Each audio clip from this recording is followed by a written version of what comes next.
Thank you so much for joining us today. So for the last 12 years, you've been the face of animal rights and wildlife conservation as an ambassador for WILDAID. Just a few years ago, you led a major advertising campaign to try to get Chinese people to stop buying ivory. Now, China's New Year law banning the sale of all ivory finally comes into effect today. How do you feel about that? And do you think that China's ivory ban will have positive effects that will lead to the protection of endangered species? And that's a huge step, first of all. And first of all, thank you for mentioning that 12 years. That's a long time. I haven't even think about that long. If go back to 12 years ago, I don't know I can stay in this program that long. But it's very glad to see so much of achievements. But I think the New Year law that will abandon ivory trade in China, that's a huge step for us, for our society. We hold our responsibility to international society. And that take courage and take clever to do that. And for that, I think we should congratulate every citizenship and also the government official who support this law. What inspired you to become a WILDAID ambassador, and what are some of the key things you've been doing in this role over the years? Honestly, that when I started doing this job on first day, I didn't realize how important it is. And it's just a part of my player career. You know, besides basketball, we need to do something else to fulfill our entire career. But different is the staff of the WILDAID. They're really into it. They really sent me a lot of information. The picture even brought me to Africa to educate me. They did that like this is their responsibility. So with that kind of a passion, that it's very easily being dragged into there by them. I think I'm so fortunate that they helped me actually. And you've mentioned Africa, and you have been there twice as part of your conservation efforts, and you even made a documentary called The End of the Wild. But I understand that that was a very heartbreaking journey for you.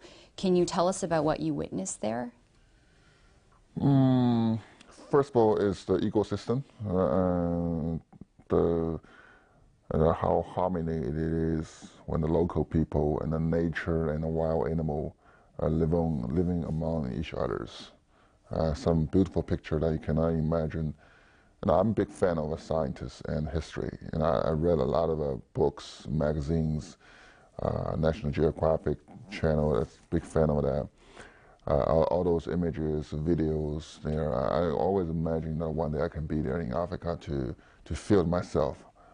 But when the day where I was there, one day I will finally be there, that's still a big shock. And you step into the picture, but it's different. And such a beautiful thing is sure be staying touch, staying attached, not be torn apart. I think something else, I say like a dead elephant or some other animal, because they're part of their body is very valuable for the human society, so they've been killed. It's very tragic.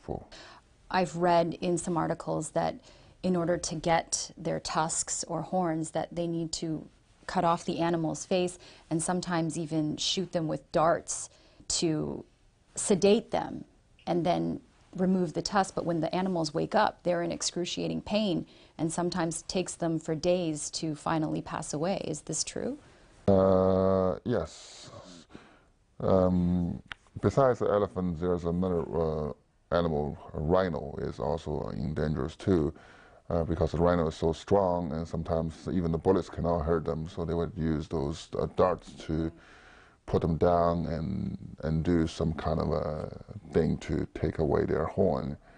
Sometimes I imagine if I'm a poacher walking to the field and doing that, what kind of person I would become. And I don't want to live in a society with full of that kind of people. And so But but we understand that sometimes approachers are doing that because they try to make a better life too. But is that really? And somehow, and if we buying such a stuff on the marketing, is equally to support them, encourage them to approach wildlife. So try to make them different. Said over and over again that if elephants are to be saved from extinction, we need to stop the demand for ivory. Now, creating laws is a first step, but what else needs to happen? The law is the law, but also need execution, and have people understand and to stop buying stuff right there. Actually, sometimes we are not only save the elephant, we actually save ourselves from some kind of a hunger, you know, shopping hunger or self-hunger or whatever. Because in the past, ivory has been associated with a symbol of wealth in China, and it still is. We have to understand we don't need to have those items to prove who we are. We should be better than that. We should be more confident than that. To use some kind of ivory or any other animal product to prove we are better than something else. I think that is not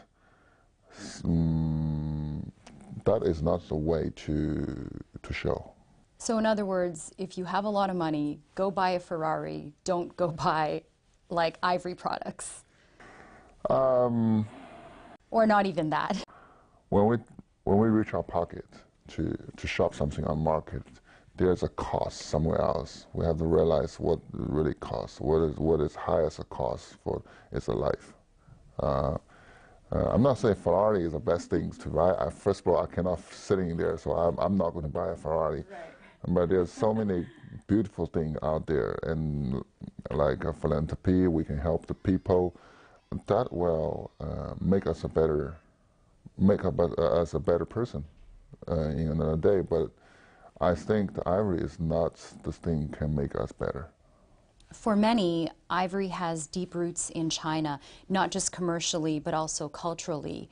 There are master carvers who have dedicated their entire career to creating ivory works of art. Just as recent as 2007, ivory carving was listed as a national intangible cultural heritage. What are your thoughts on the fact that this ban is letting go a small part of China's tradition? That's true. You know, the ivory coffin is one of Chinese ancient tradition. I still remember that I saw some of those products when I was very, very little. It actually is quite beautiful, but sometimes we have to realize we need to go better. For example, that the slavery is legal back to 100 years ago, and the humans say bye-bye to it. So, because we need to move forward, we need to become better. And this is another one. I'm sure you've come across many important people and officials ever since you started campaigning for animal rights. Do you feel that their understanding and awareness on the subject has changed? And have you received much support? Getting more every day. Getting more every day. When I remember the first campaign we launched is about the shark fin soup, and then we'll move on to ivory trade and also the rhino horn too. The simple as we do is just try to spread the message, and have people to understand why we're doing this. And when people ask us, you know, what I can do to help you, I just, you know, we always answer that just spread a message, as many as possible, and then reach to a certain quantity. I believe the change will happen. And today we see that yes, that's true. Actually, the change has happened. The change is not really made by ourselves, but also made by entire society.